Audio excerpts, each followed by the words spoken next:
Stratford, KMSB Fox 11 Tucson. All right.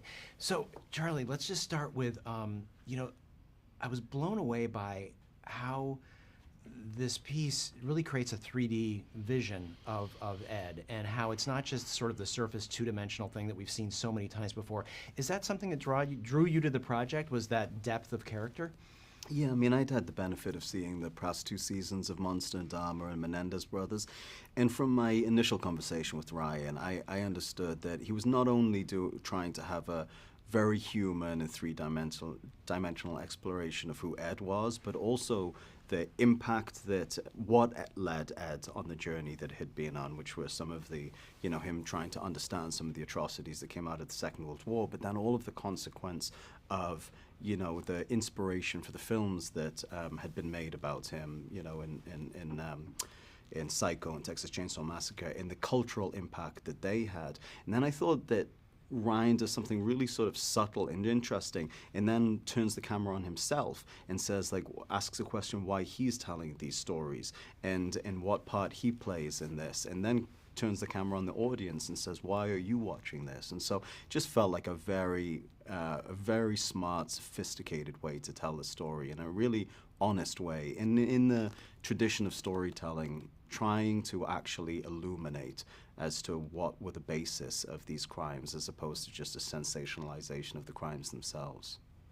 And so, I know you get asked this a lot, but the voice is so central to the character that you've created, and I know you did research on that, but it's really not a direct impression. No. It's based on a lot of different things. Maybe talk a little bit about that? Yeah, the tapes, there's only one interview of Ed Gein, which was conducted the night after he was arrested, and those tapes were never released because they'd failed to read him his Miranda rights, and he'd also been beaten up while he was in custody. Plus, he wasn't able to stand trial because he was deemed mentally unfit. So they were very hard to get, those tapes. I finally got my hands on them, but way too late in terms of taking too much inspiration.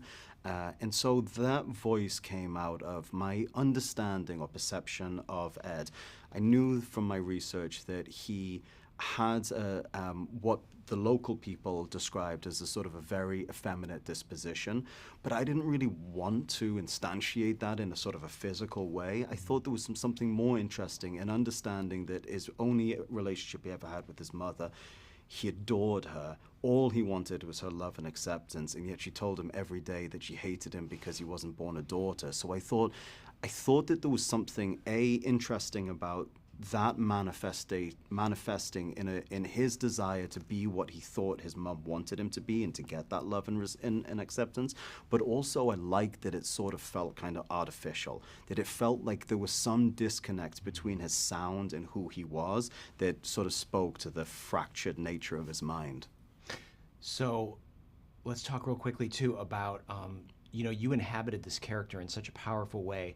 Was it hard to shake? Like, at the end of the day, pardon the pun, but was it hard to get out of Ed's skin? How dare you be so punny.